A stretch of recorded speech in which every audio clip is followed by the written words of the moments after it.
की 22 जुलाई 1968 दूसरे पेज के अंत में बात चल रही थी।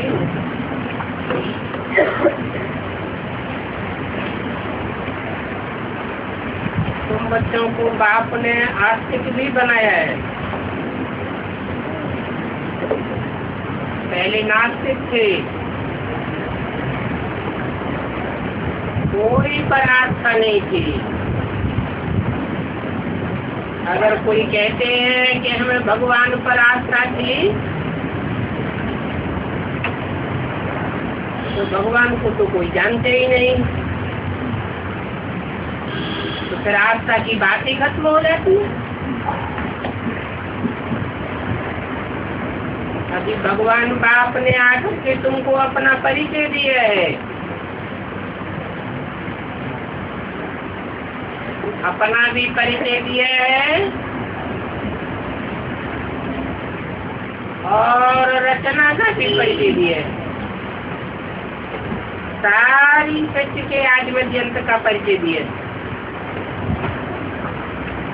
तो अभी तुम पक्के आस्तिक हो,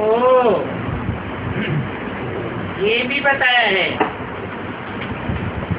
इन लक्ष्मी नारायण में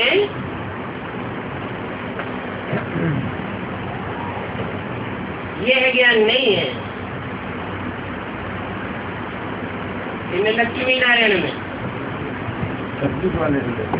सतयुग के लक्ष्मी नारायण में यह ईश्वर का दिया हुआ ज्ञान नहीं है, क्योंकि वो ईश्वर से जन्म नहीं लेते हैं। वो तो विश्व के मालिक से जन्म लेते हैं और सतयुग के मालिक बनते हैं। 22 जुलाई और सच्ची वाणी का तीसरा पेज। वहाँ सतयुग में तो आस्तिक नास्तिक का कोई को पता ही नहीं रहता। इस समय बाप ही आकर के आस्तिक और नास्तिक का हाथ बैठ समझाते हैं। कहते हैं नास्तिक उनको कहा जाता है जो न बाप को न रचना के आदिमध्यंत को और न उसके ड्यूरेशन को जानते हैं, उनको नास्तिक कहा जाता है। इस समय संगम युग में सिर्फ तुम नास्तिक बनते हो। वहाँ सतयुग में तो ये बातें होती ही नहीं है कि कौन आस्तिक है कौन नास्तिक है। तो ये खेल है। इस खेल में जो बात इस 1 सेकंड में होती है, वो बात दूसरे सेकंड में नहीं हो सकती। ड्रामा में ये टिक टिक होती रहती है। जो भी पास हुआ चक्र फिरता जाएगा। जैसे बायोस्कोप होता है, 2 घंटे के बाद बायोस्कोप चलेगा, फिर हूबहू रिपीट होगा। मकान आदि तोड़ डालते हैं, फिर देखते हैं कि बना हुआ है, तो हूबहू रिपीट होता है। इसमें मुझने की बात नहीं है।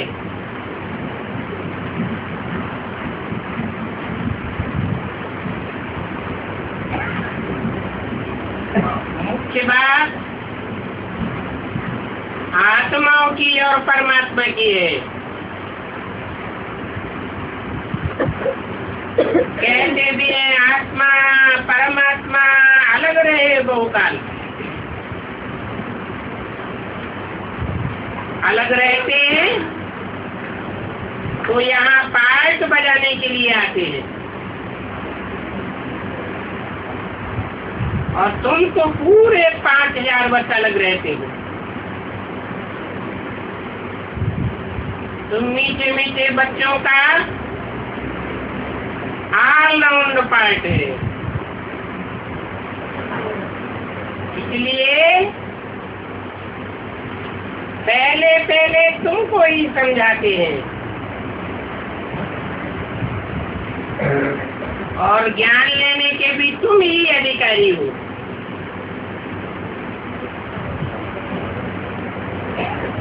पिछाड़ी में तुम बच्चे अच्छी रीति समझेंगे।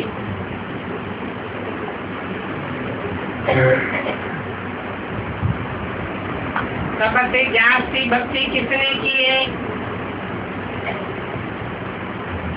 वो भी पता पड़ जाएगा। जिसने सबसे जास्ती भक्ति की होगी वो सबसे ज्ञान में पीछे जाएंगे। जिन्होंने सतो प्रधान भक्ति की होगी वो सतो प्रधान अभी विचारी ज्ञान उठावेंगे।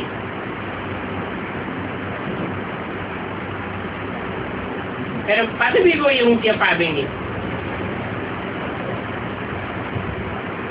पहले पहले शिव बाबा की ही भक्ति होती है।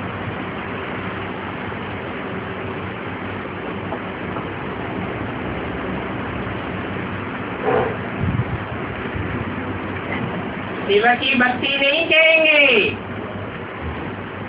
क्यों? शिव तो बिंदु का नाम है। मेरी आत्मा का ही नाम शिव है। बिंदु आत्मा को याद कर सकते हैं। भक्ति में तो बड़ा रूप चाहिए।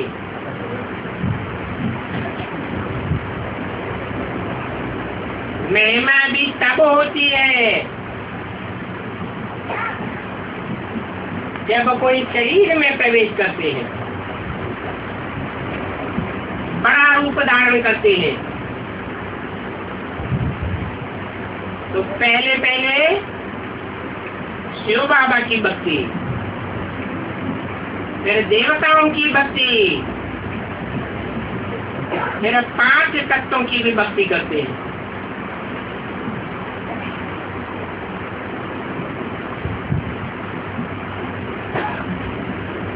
कितने बेविचारी बन जाते हैं।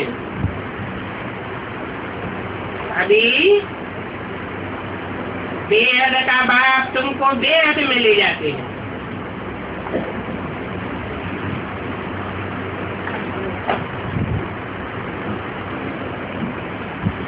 और वह गुरु लोग फिर तुमको बेहद की भक्ति के अज्ञान में ले जाते हैं। अभी संग युग में बाप तुम बच्चों को समझाते हैं। अपन को आत्मा समझ बाप को याद करते रहो। फिर भी माया घड़ी घड़ी बुला देती है। बाहर जाने से भूल जाते हैं।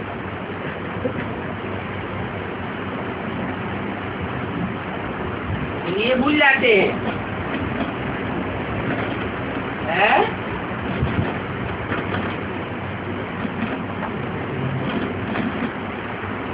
बाप के सामने आते हैं तो याद रहता है। बाहर की दुनिया के संग में जाते हैं तो संग का रंग लग जाता है, भूल जाते हैं। जैसे कोई गर्भ में कितनी प्रतिज्ञा करते हैं, हम फिर ऐसे कर्म नहीं करेंगे, हमें बाहर निकालो। फिर बाहर आने से सब भूल जाते हैं। तो ये भी ऐसे ही खेल बना हुआ है क्या है? बच्चे सन्मुख बाप के सामने यहाँ रहते तो खुशी रहती है, याद रहती है, माया का परछाया नहीं पड़ता। बाहर जाते हैं तो भूल जाते हैं। ये भूल और अभूल का खेल है। अभी तुम बच्चे बाप के एडॉप्टेड बच्चे बने हो।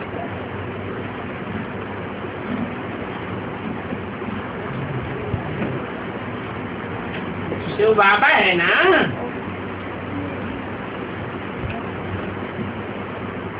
वो है सभी आत्माओं का बेहद का बाप।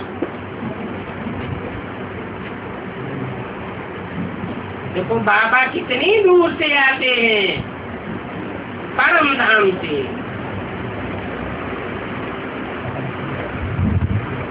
तो जरूर इतनी दूर से आने वाला बाप तुम्हारे लिए सौगात ले आते हैं।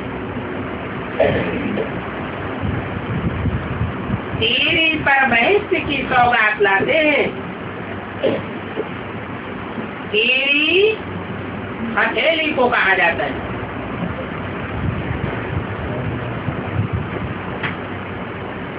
आते हैं तो आने मात्र से ही बच्चों के सामने हथेली पर स्वर्ग की सौगात दिखाते हैं।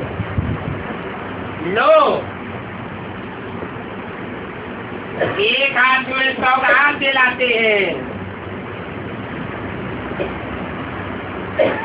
और दूसरे हाथ से कहते हैं दो। क्या दो? 5 विकारों को दो। इसके लिए देहभान छोड़ो, अपन को आत्मा समझो और बाप की याद में रहो।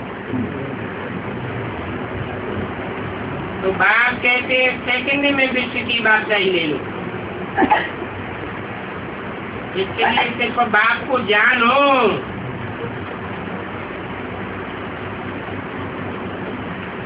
पक्का पक्का जानो, ऐसे नहीं अभी अभी जाना और अभी अभी माया का हस्तक्षेप हुआ तो भूल जाओ। ये तो सभी आत्माओं का बाप है ना। कहते हैं मैं तुम्हारा बाप हूँ। तो सभी आत्माओं का बाप है, तो ऐसे क्यों कहते हैं मैं तुम्हारा बाप हूँ? क्या अंतर पड़ता है?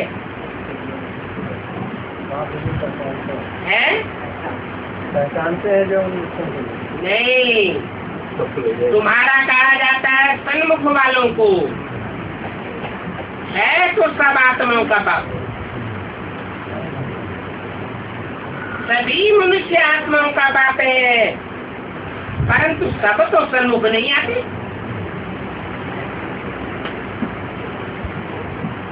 इसलिए कहते हैं मैं तुम्हारा बाप हूँ। मैं जैसे आता हूँ वो भी तुमको समझाता हूँ।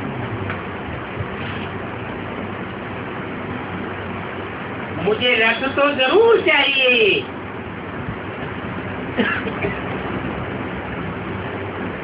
जैसे और धर्म पिताएं आते हैं तो उनको भी अपना रथ चाहिए।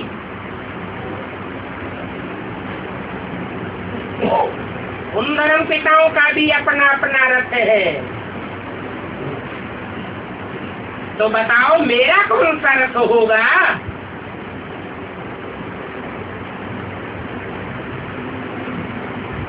धर्म पिता है वो भी है और धर्म पिता मैं भी हूँ।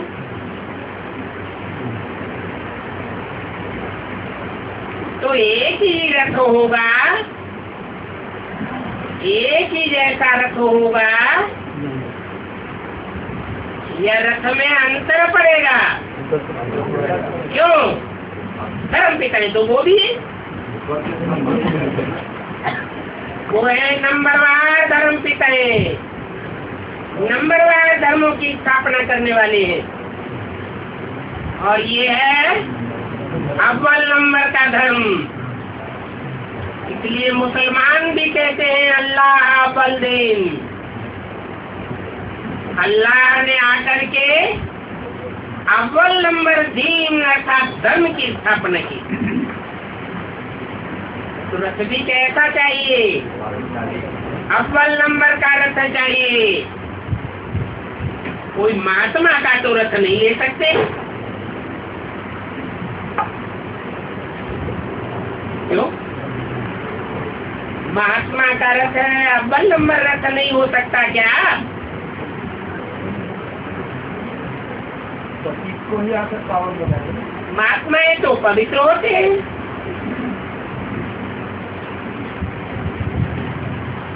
वो धर्म पिताएं भी पतित में आते हैं या पावन आत्मा में आते हैं? अच्छा,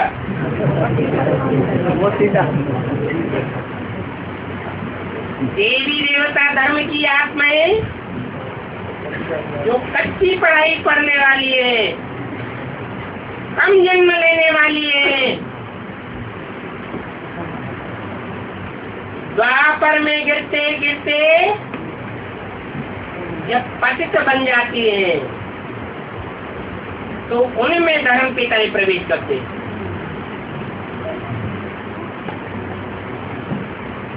जैसे इब्राहिम आया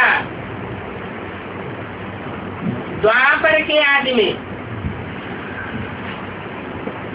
तो कौन सी आत्मा पहले पहले पतित बनती है? उस समय कौन से धर्म की आत्मा होगी?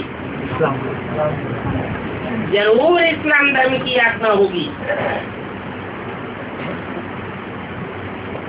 क्योंकि इस्लाम धर्म में ही व्यभिचार सबसे ज्यादा पनपता है। और व्यभिचारी बनने से जाति पतित बनते हैं, जल्दी पतित बनते हैं।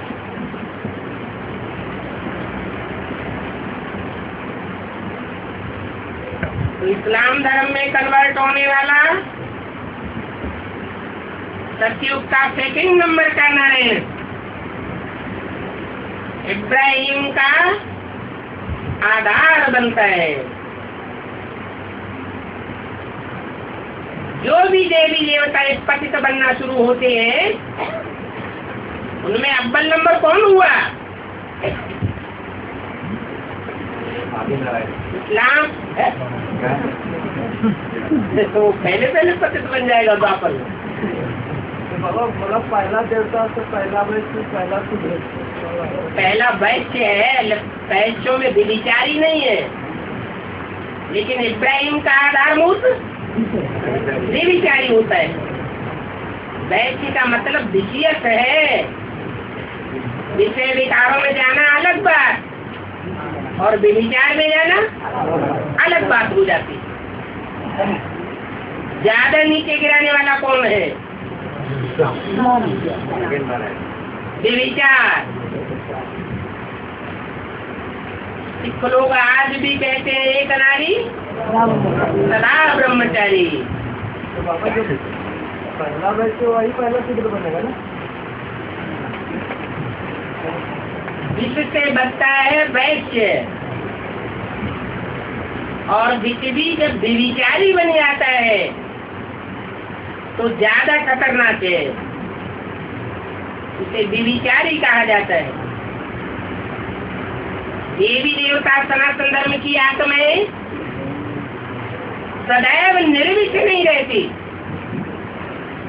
उनमें भी जो अव्वल नंबर की आत्माएं हैं पूरे 84 जन्म लेने वाली, ज्यादा याद की पावर संगम युग में बाप से लेती है। इसलिए अंत तक अंतिम जन्म तक आते आते पवित्र स्टेज में रहती है औरों के मुकाबले। और धर्मों में कन्वर्ट होने वाले उतनी याद नहीं करते, इसलिए उनकी आत्मा कमजोर रह जाती है। वही कमजोरी द्वापर युग में बाहर आ जाती है और उनमें धर्म पिताएं प्रवेश कर जाते हैं, अपने प्रभाव में ले लेते हैं।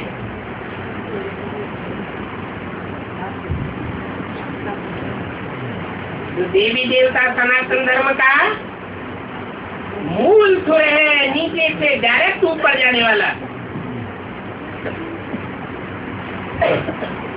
उसमें अव्वल नंबर धर्म की आत्माएं रहती है, कन्वर्ट होने वाले नहीं है। धर्म पढ़िए पर धर्म न छोड़िए।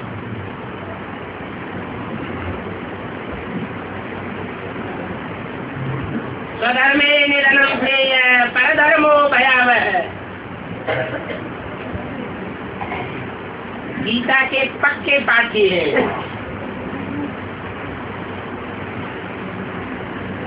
तो बोला मैं कौन से रथ में आता हूँ,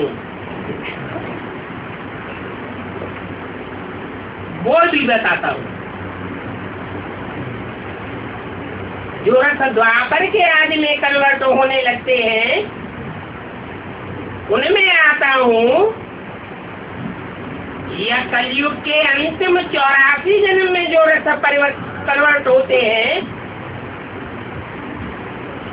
माया से परास्त होते हैं, पूरी पतित स्टेज में जाते हैं, उनमें आता हूँ। कलयुग के अंतिम 84वें जन्म में जो आत्मिक स्थिति को पूरा त्याग देते हैं, देह अभिमानी बन जाते हैं, पतितम कामी कांटे बन जाते हैं, मैं उन रुद्रमाला के मणकों में आता हूँ। परंतु उनमें एक है मुकर्रर रथ। तो कौन से रथ में आता हूँ वो भी बताया। कोई महात्मा का रथ नहीं लेता हूँ।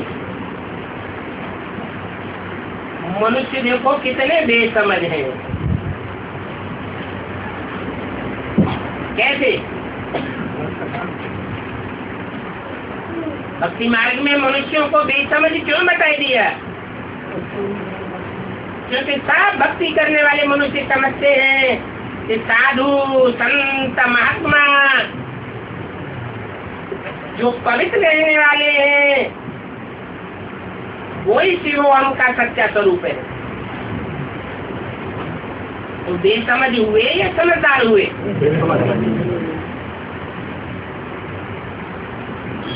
भक्ति में मनुष्य कहते हैं कि तुम ब्रह्मा को भगवान, ब्रह्मा को देवता कहते हो। बोलो, अरे हम ब्रह्मा को भगवान या देवता कहाँ कहते हैं? हम तो कहते हैं ब्रह्मा पतित संधारी है,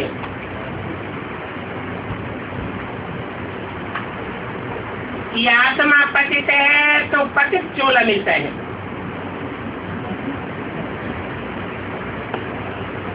उनको चित्र में दिखाओ।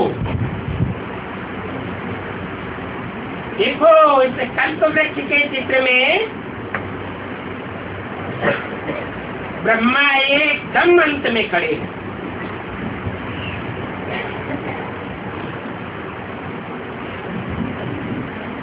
जबकि सारा घाट जर्जरीभूत तमोप्रधान बन जाता है,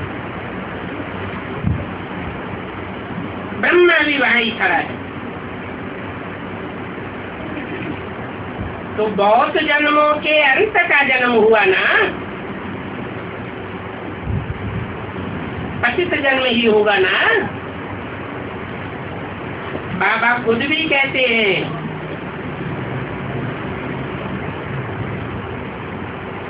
मेरे बहुत जन्मों के अंत में, बहुत जन्मों के अंत के भी अंत में, जब वानप्रस्थ अवस्था हुई तब बाबा आते।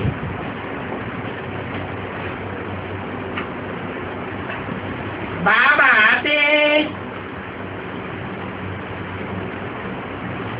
तो आकर के क्या करते हैं?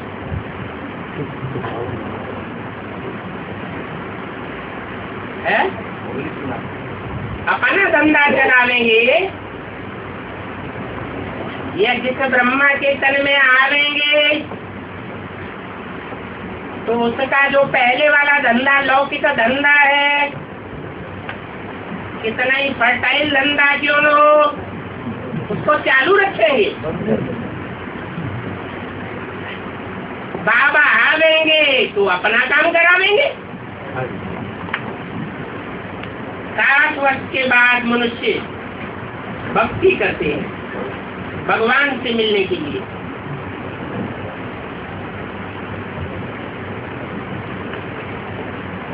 कहाँ की यादगार है? संगम युग में ब्रह्मा को ही फॉलो किया है। पूरी वानप्रस्थ अवस्था बताते हैं। फिर कहते हैं कि 60 वर्ष के बाद इनकी आयु बढ़ती जाती है। बढ़ती जाती है का मतलब क्या हुआ? अगर ज्ञान में ना आए होते तो वानप्रस्थ अवस्था के आसपास 60 वर्ष के 2-4 वर्ष के अंदर ही उनका शरीर छूट जाता। परंतु ज्ञान में आने से, भगवान की याद करने से, योग बल से उस तन की आयु बढ़ जाती है। शास्त्रों में भला आयु लिख दी है। कितनी? ब्रह्मा की आयु 100 साल, परंतु बाबा शास्त्रों को मानते नहीं है। क्यों नहीं मानते हैं? क्योंकि शास्त्र जितने भी हैं वो सब मनुष्यों के लिखे हुए हैं। शास्त्र लिखे ही गए हैं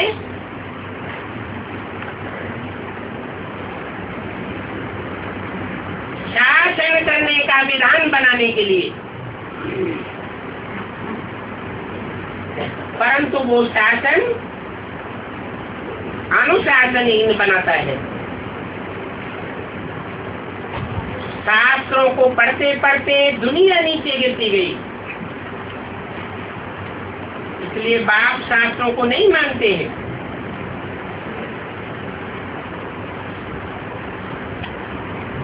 शास्त्रों में भी अंदाजा बताया जाता है कि ब्रह्मा की आयु 100 साल,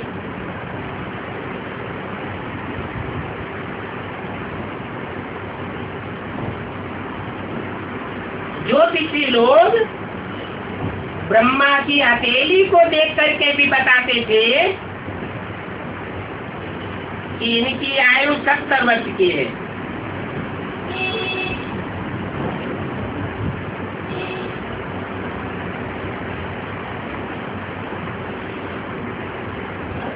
तो कब शरीर छोड़ा?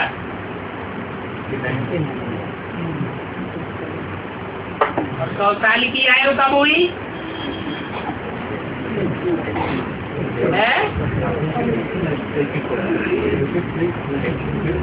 इसलिए में 100 साल की आयु पूरी हुई। इसका मतलब उन्होंने 100 साल पूरे नहीं किए।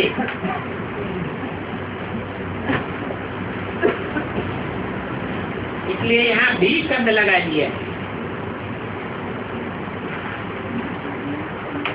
माना ज्योतिषी भी कहते थे इनकी आयु 70 साल है।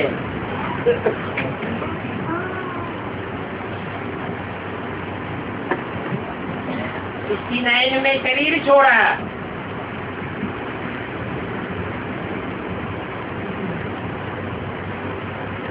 तो कितने वर्ष आई हुई है? 47 में 60 वर्ष की आयु। तो 69 में कितने वर्ष की आयु हुई?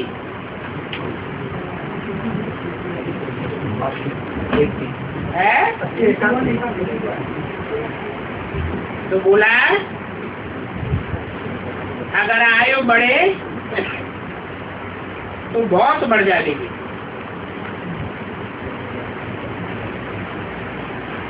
उन पर तो विश्वास भी नहीं कर सकते।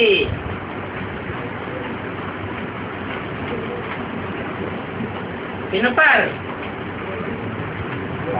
उन ज्योतिषियों पर, भक्ति मार्ग वालों पर तुम विश्वास नहीं रखते हो।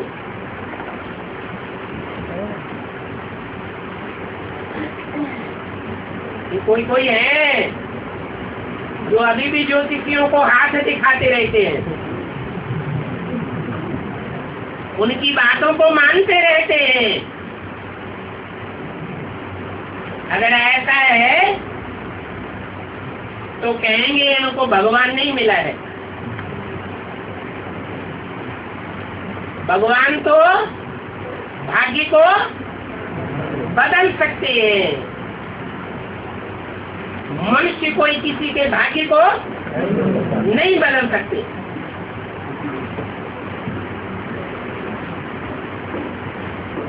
भक्ति मार्ग वालों की बात सुनने के लिए तुम कान बंद कर लो।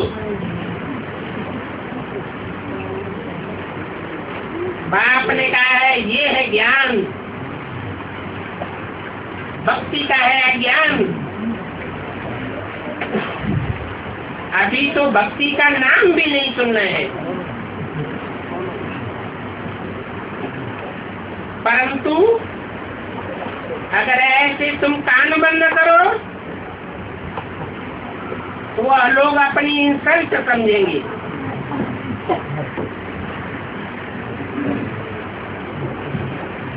इसलिए तुम दिखाने के लिए कान बंद नहीं करते हो।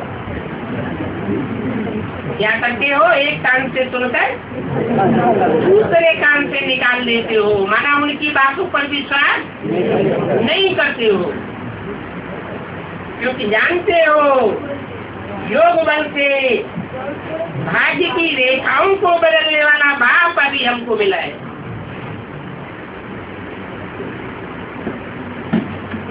बाप कहते हैं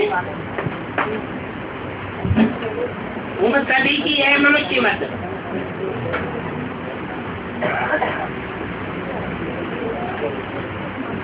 वो ज्योतिष के शास्त्र लिखने वाले भी मनुष्य हैं। मनुष्यों से भूलें होती रहती है, भगवान से कब भूल नहीं होती है।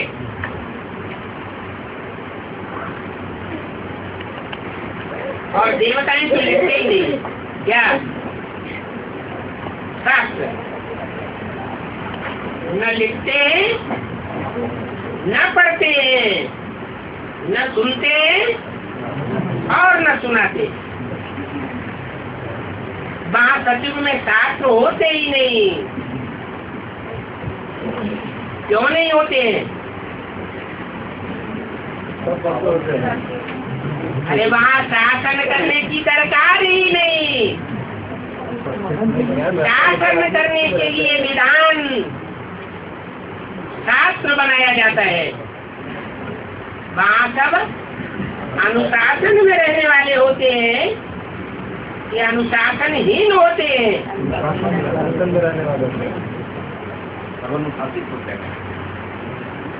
देवताएं तो अनुशासित होते हैं, उनकी सच्ची स्वतंत्रता है, स्व के तंत्र में रहने वाले हैं। स्व माने आत्मा का तंत्र है।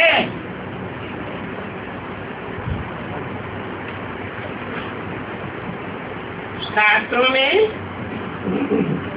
कर्मकांड का सभी लिखा हुआ है। वहां सत्युग में ये बात नहीं होती है। भक्ति मार्ग में कर्मकांड होते हैं, और ये जितने भी कर्मकांड हैं, चाहे हिंदुओं के हो, मुसलमानों के हो, क्रिश्चियंस के हो, वो सब कहाँ की यादगार है? संगम युग की यादगार है। वो सब अंधश्रद्धा सिखलाते हैं। अभी तुम देखते हो कि बाबा हमको ज्ञान देते हैं। भक्ति मार्ग में तो हमने बहुत ही शास्त्र पढ़े।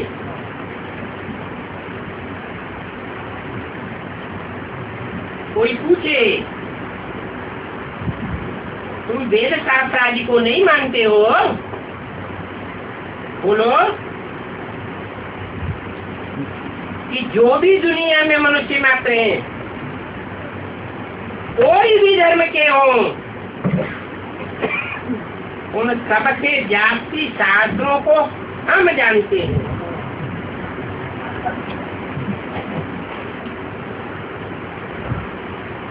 शुरू से लेकर के अब व्यभिचारी भक्ति हमने शुरू की है।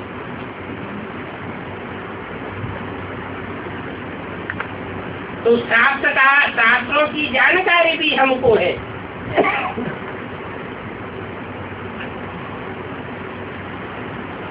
हमने पक्का जाना है कि 2500 वर्ष से शास्त्र सुनते सुनते भारतवासी कितने नीचे गिरते चले आए। मेंटलिटी एकदम नीचे गिर गई। अभी तो हमको भगवान का ज्ञान मिला है। जैसे और धर्म पिताएं आते हैं तो वो कोई शास्त्र लिखते नहीं है या शास्त्र पढ़ करके नहीं सुनाते हैं, ओरली सुनाते हैं। ऐसे ही अव्वल नंबर दीन अर्थात धर्म की स्थापना करने वाला अल्लाह जब इस दुनिया में आता है तो गीता शास्त्र लिखता नहीं है। सब शास्त्र शिरोमणि गीता पढ़ करके नहीं सुनाता है, वो तो डायरेक्ट ओरली सुनाता है। वो भगवान बाप अभी हमको डायरेक्ट मिला हुआ है। उनके ज्ञान से सदगति होती है।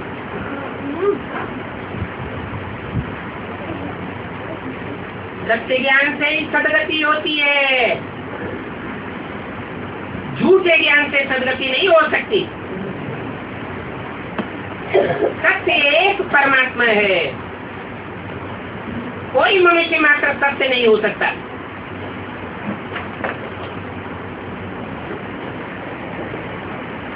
सब जन्म मरण के चक्र में आने वाले हैं। इसलिए अपने जन्मों का और सत्य के आदिमति अंत का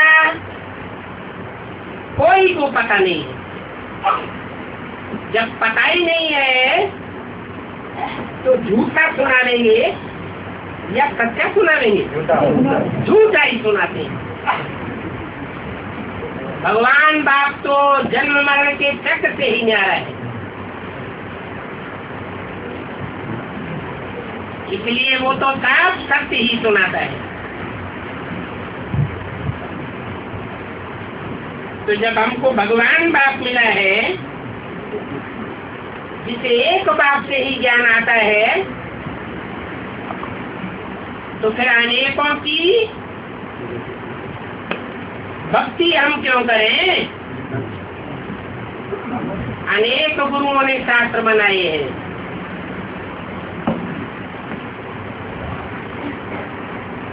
भक्ति के कर्मकांड चलाए हैं। भक्ति रावण के अनेक मुखों से आती है और ज्ञान तो एक बाप से आता है, एक ही सच्चा है। कहते भी है सच्चा सदगुरु शिव भगवान, इस लोग कहते हैं एक सदगुरु निराकार अकाल मूर्त। तो जब एक ही सच्चा सदगुरु है तो बाकी गुरु क्या हो गए? झूठे हो गए। इसलिए कल तक हम भक्ति करते थे, आज हमें भगवान बाप मिल गया इसलिए हमने भक्ति छोड़ दी। अभी हम शूद्र से ब्राह्मण बन गए हैं। ब्राह्मणों का कर्म ही होता है ज्ञान सुनना और ज्ञान सुनाना, ज्ञान को जीवन में धारण करना और दूसरों को धारण कराना। कल तक हम वेद शास्त्र आदि पढ़ते थे, मंदिर में जाते थे, मूर्तियों की पूजा करते थे, वो जड़ मूर्तियां थी। आज हमने पहचाना है कि जो जड़ मूर्तियां मंदिर में रखी हुई है, उन जड़ मूर्तियों का चैतन्य पायक बजाने वाली आत्माएं कौन है और भगवान बाप चैतन्य में कौन है। इसलिए आज हमने मंदिर में जाना छोड़ दिया। तो बाप कितनी सहज बातें बतलाते हैं।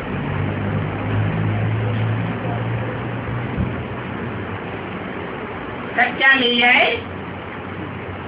तो झूठे को कौन फॉलो करेगा। अभी बाप कहते हैं मीठे मीठे बच्चे अपन को आत्मा निश्चय करो, पक्का करो मैं आत्मा हूँ। वो गुरु लोग तो कह देते हैं अल्लाहु अकबर, कि वो हम ब्रह्मास्मि।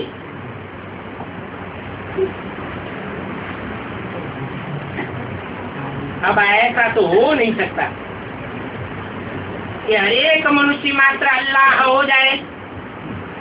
अल्लाह माने उनके थे क्या ब्रह्मा बन जाए, शिव बन जाए। तो देखो तुमको तो शिक्षा मिलती है भगवान बाप से कि तुम तो एक आत्मा हो।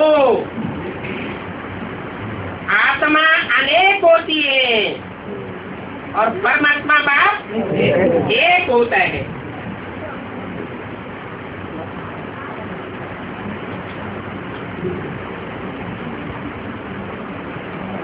जो भी आते हैं इस सत्यरूपी रंगमंच पर द्वापर युग से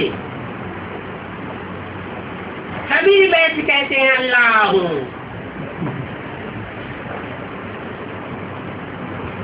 जैसे छोटे बच्चों का खेल होता है,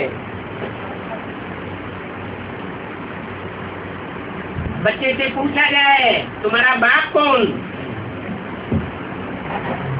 तो बतावेगा ये। उससे पूछा जाए फिर उसका बाप कौन, तो मालूम होगा तो वो भी बताएगा वो। फिर पूछा जाए उसका बाप कौन, तो कहेंगे मैं।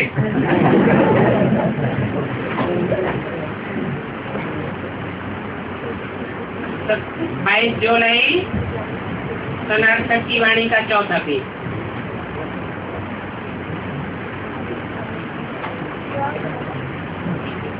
ऐसे अल्लाह हूँ कहने वालों के पास बड़े बड़े लेखापति करोड़पति भी उनके पास जाते हैं। यहाँ तो तुमको बाप कहते हैं तुम बोलो मैं तो आत्मा हूँ,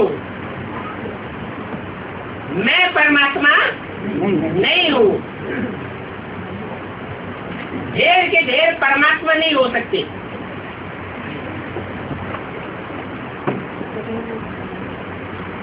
मैं बाप का बच्चा हूँ, परंतु यह आत्मा की बात ही तुम घड़ी घड़ी भूल जाते हो कि मैं एक चार ज्योति बिंदु आत्मा हूँ। माया तुमको भुलाई देती है।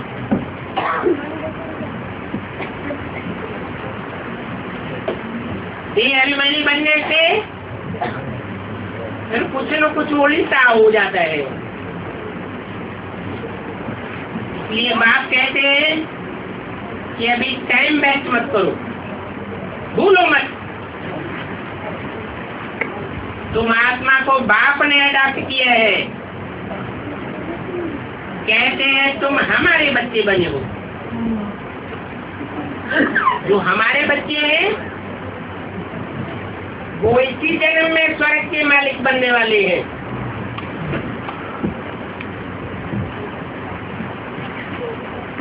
कि परमधाम में बैठ जाएंगे। ऐसे बाप को भूल जाना ये तो बेकायदे बात। परंतु माया बड़ी जबरदस्त। तुम मुझे सर्वशक्तिवान कहते हो, परंतु माया भी कोई कम शक्तिवान नहीं है। सभी आत्माओं को तमोप्रधान बनाई देती है। कोई आत्मा रह जाती है,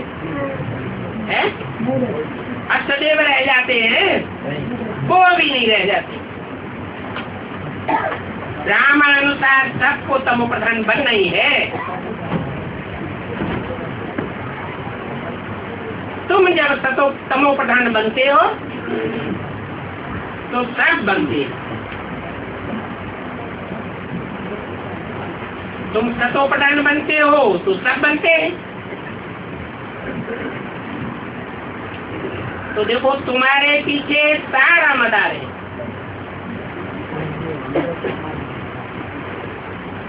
सभी आत्माएं पहले पहले शांति धाम जाएंगी। इसलिए बाप कहते हैं कि शांति धाम और सुखधाम को याद करो। उसके लिए क्या करो? इस दुखधाम को भूलते जाओ। अंदर में ये घड़ी घड़ी आना चाहिए कि हम सुखधाम जाते हैं वाया शांति धाम। फिर ये दुखधाम होगा ही नहीं।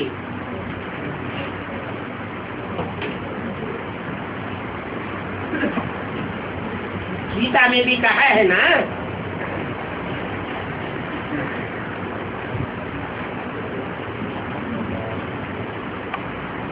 जहाँ सूरज चांद सितारों का प्रकाश नहीं पहुँचता वो मेरा परम धाम है, जहाँ जाकर के आत्माएं फिर इस दुख धाम में वापस नहीं आती है। ये बच्चों की बुद्धि में पक्का पक्का याद रहना चाहिए। दैन भी है, संग तारे कुसंग बोरे, परंतु तुमको तो एक का ही संग तारता है। अनेकों की याद आने से माया डुबोए देती है। कुसंग हुई भक्ति,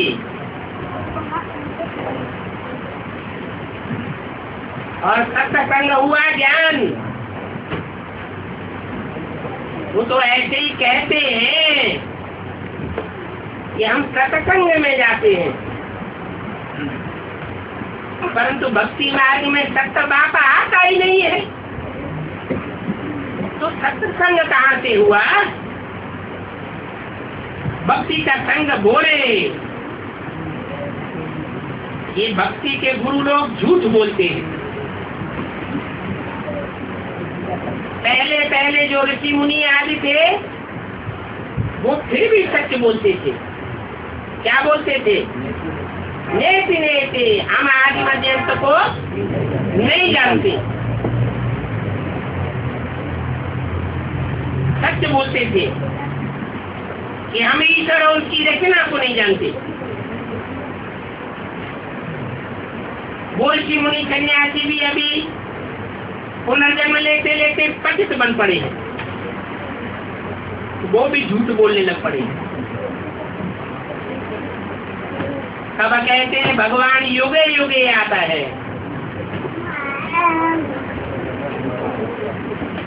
शास्त्र में क्या लिख दिया? हम भवामी युगे युगे। अभी बाप समझाते हैं कि मैं हर युग के अंत में नहीं आता हूँ, परंतु जब मैं आता हूँ तो सारे चतुर्युगी की, सारे ड्रामा की जो 4 सीन है बेहद के, उन 4 सीन्स की शूटिंग के अंत में आता हूँ। बाकी हर युग के अंत में आने की मुझे क्या दरकार है?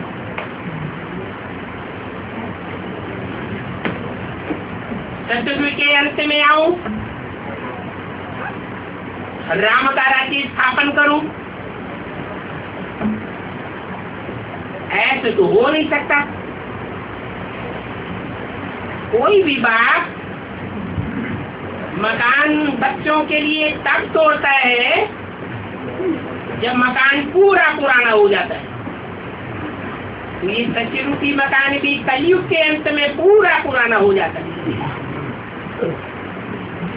कोई भी आत्मा रूपी बच्चा ये नहीं महसूस करता कि हम तन से, मन से, धन से, संपत्तियों से, संबंधियों से सदैव सुखी है। सब अपने को दुखी महसूस करते हैं। तब मैं आता हूँ।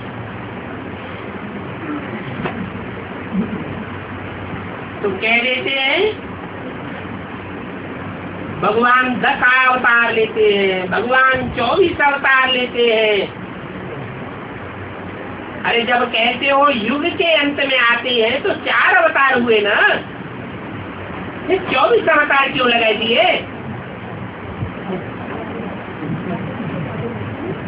जो सच्चा होता है वो एक ही बात सच्ची बोलता है, और झूठा एक झूठ के पीछे दूसरा, दूसरे के पीछे तीसरा झूठ बोलता जाता है। कच्छ मच्छ में भी भगवान को ले गए थे।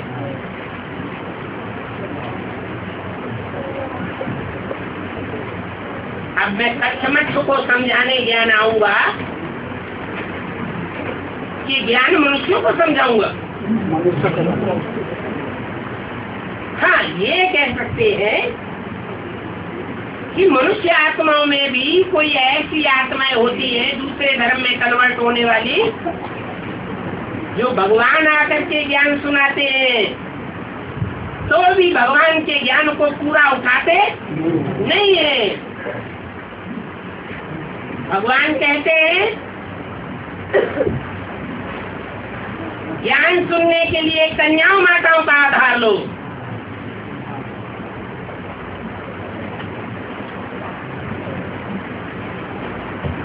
ज्ञान है ज्ञान जल। ज्ञान जल तभी धारण होगा जब धरणी माता का आधार लेंगे। धरणी माता में धारणा होती है ज्ञान के संत प्योरिटी की। परंतु जानवर बुद्धि ऐसे हैं कि अपने ही चलाते हैं। धरणी माता को महत्व नहीं देते हैं। भगवान के आने पर भी कन्याओं माताओं को अपनी मुट्ठी में करना चाहते हैं। ऐसों को फिर कहा जाता है शास्त्रों में कच्छ मत्स्य अवतार। जानवरियत का अवतार। ये बोला है मनुष्य अवतार सिर्फ दो हैं, राम और कृष्ण। जो कन्याओं माताओं रूपी धरणी को आदर की दृष्टि से देखते हैं, बाकी तो है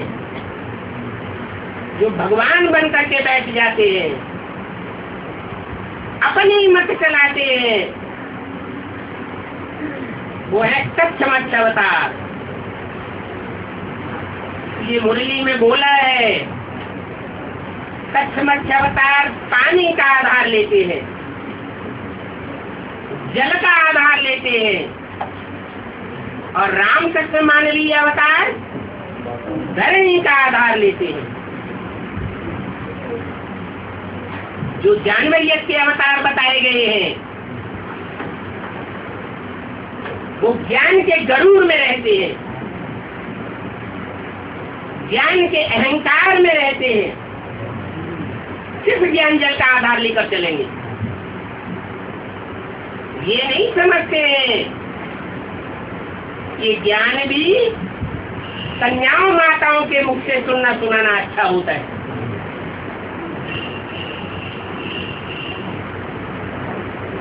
तो ये शास्त्रों में जो कच्छमच्छ अवतार गाए हुए हैं, ये भी कहाँ की यादगार हुई? ये भी संगम युग की यादगार है। कितने तमो प्रधान बन गए। फिर कह देते हैं सर्वव्यापी।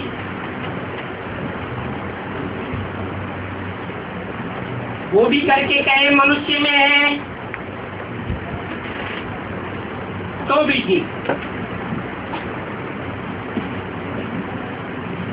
मनुष्य फिर भी मन बुद्धि की शक्ति से एक बात की याद को बुद्धि में समाये सकता है, नंबरवार पुरुषार्थ अनुसार। जानवर तो वो भी नहीं कर सकते। तो ये देखो इतने तमो प्रधान बने हैं जो कह देते हैं ठिक्कर भिक्तर में। अब आप भी नहीं समझते कि भक्ति मार्ग में ठिक्कर भिक्तर क्यों कह दिया। भगवान बाप जब आते हैं तो ज्ञान लेने वाले नंबरवार ब्राह्मण मनुष्यों में से ही कोई कोई ऐसे हैं जो मिट्टी की ढेले की तरह है, माया की एक ही ठोकर से टूट जाते हैं। उनको कहते हैं ठिक्कर बुद्धि। उनको भी उनके फॉलोअर्स भगवान समझ करके मानने लग पड़ते हैं। कोई कोई ऐसे होते हैं जो ज्ञान के मार्ग में भगवान के बताए हुए रास्ते में दीवार बन करके खड़े हो जाते हैं, व्यवधान खड़ा कर देते हैं, न ईश्वरीय ज्ञान सुनेंगे और न ईश्वर का ज्ञान दूसरों को सुनने देंगे।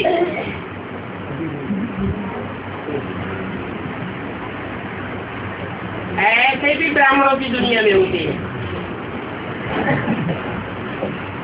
और उनकी तादाद ढेरों की ढेरों होती है। कहते हैं सभी में परमात्मा है। बाप आकर के समझाते हैं कि ऐसी बाप की ग्लानि करने के कारण कितना दुख भोगा है।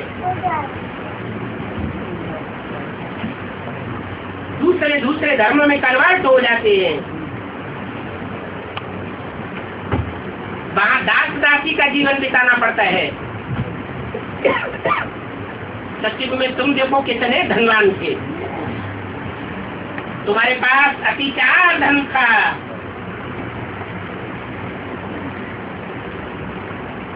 तुम्हारे धन से वो दूसरे धर्म के लोग चाहे क्रिश्चियन हो चाहे मुसलमान हो, तुम भारतवासियों के धन से वो कितना धनवान बने हैं।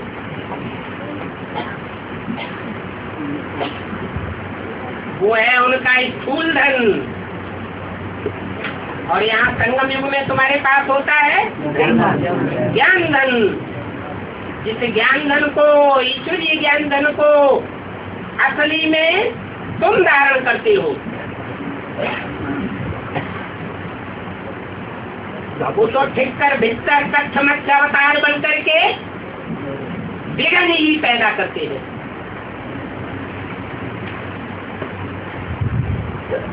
बाद में तुम्हारे निश्चय बुद्धि होने के कारण जब बात की प्रत्यक्षता होती है तो फिर तुम्हारे से लेकर के धनवान बनते हैं। अभी भी देखो, बाहर की दुनिया में देखने में आता है, अभी भी अमेरिका से कितने आते रहते हैं। तो ये युक्ति रची हुई है, कितनी ठगी है। इस दुनिया में तो सभी तरफ घोर अंधियारा ही अंधियारा है।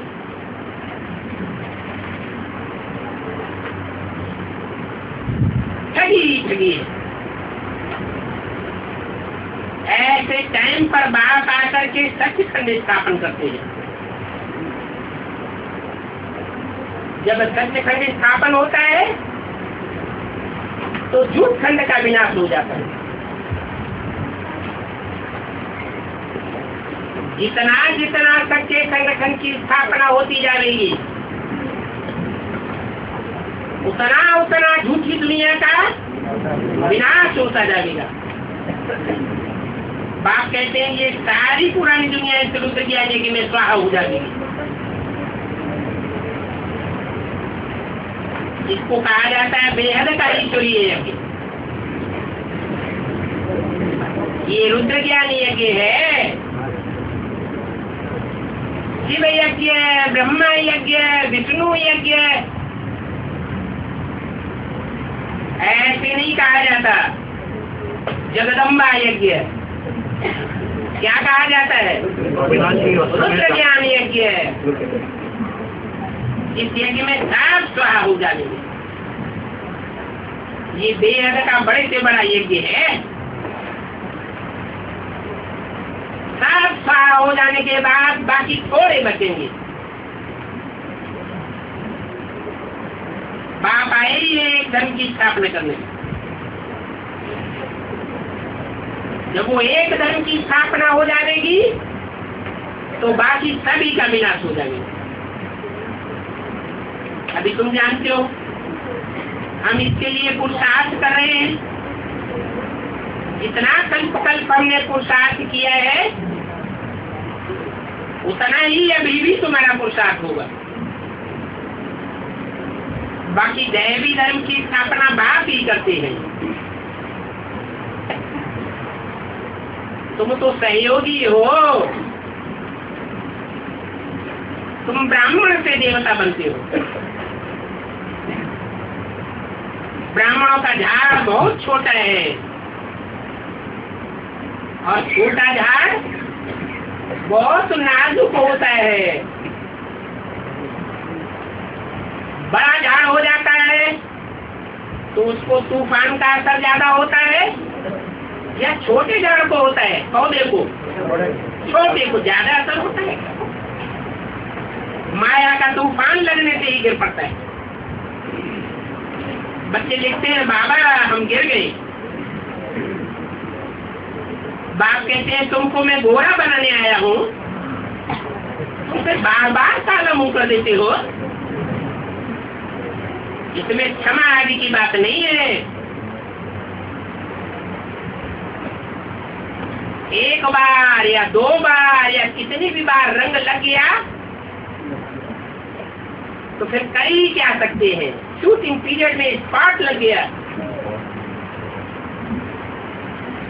बात कहेंगे अच्छा फिर से पुरुषार्थ करो, अभी तौबा करो, कोई भूल नहीं करना। आगे से भी तीखा पुरुषार्थ करके दिखाओ। ये भी बच्चों को समझाया है। मंदिरों में राम को, नारायण को, कृष्ण को काला क्यों दिखाया हुआ है?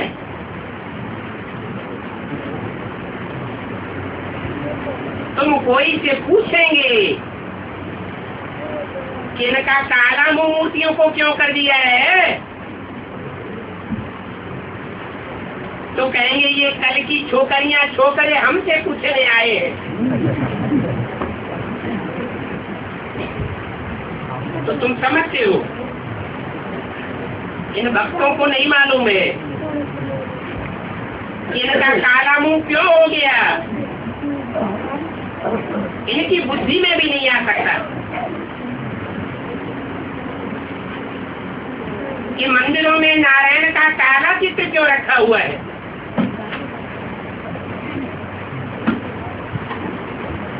नारायण तो गोरा ही होगा या काला होगा? फिर काली मूर्ति क्यों रखी हुई है? हाँ, पुरुषार्थी जीवन में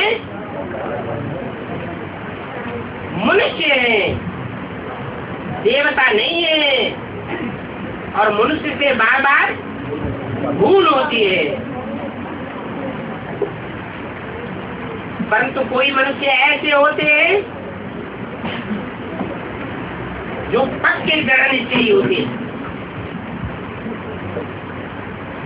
जैसे साइकिल सीखने वाला सवार अंदर से पक्का किए बैठा है कि मुझे साइकिल सीखना ही सीखना है, तो 20 बार नीचे गिरेगा और फट से साइकिल पर सवार हो जाएगा। हार नहीं मानता, तो उसे हारा हुआ कहेंगे? कहेंगे? नहीं कहेंगे। जानते हैं हमको गोरा बनना ही बनना है। तो देखो, देवताओं को देवता कहा जाता है, फिर उनको काला क्यों दिखाया गया? पुरुषार्थी जीवन में देने वाले देवता हैं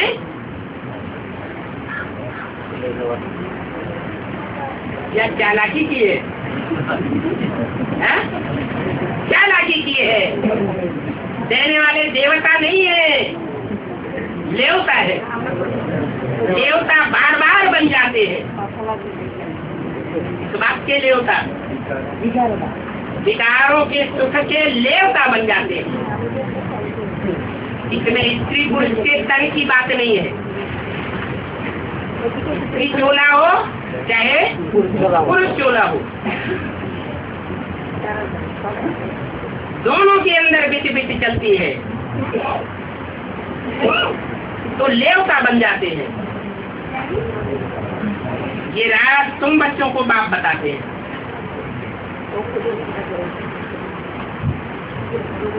ये राज की बात और कोई जानते भी नहीं।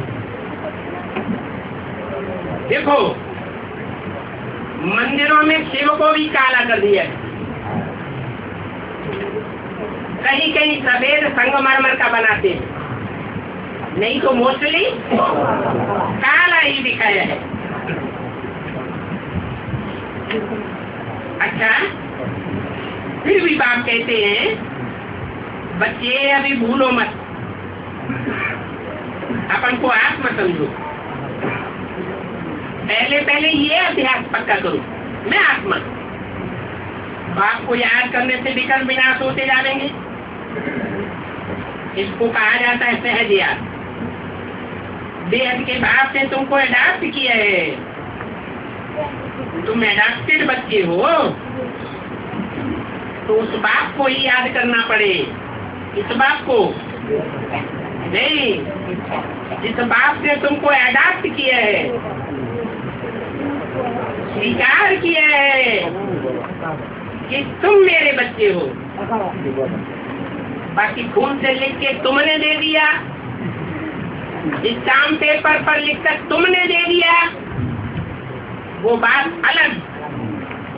लेकिन बाप भी इस बात को अनुभव करे पक्का पक्का, क्या कि तुम मेरे बच्चे हो। तो दैवी को धारण करना है। ऐसे बहुत बच्चे हैं जो घर में गालियां देते रहते हैं।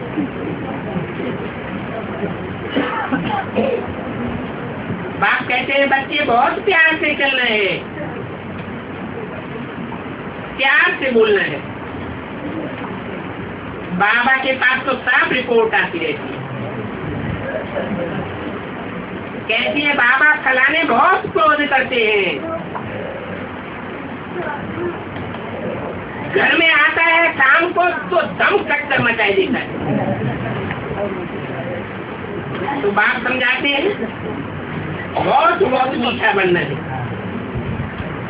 कभी भी कड़वा बोल नहीं निकालना है। तुम तो कहते हो कि हम शिव बाबा को बाकी पहने,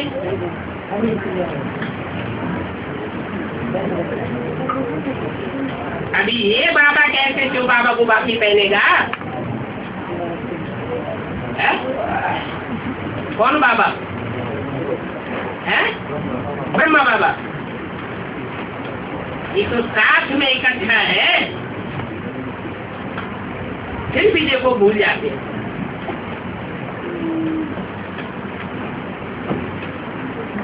अगर न भूले तो कर्मातीत अवस्था हो जाती। अच्छा, बच्चों को गुड मॉर्निंग।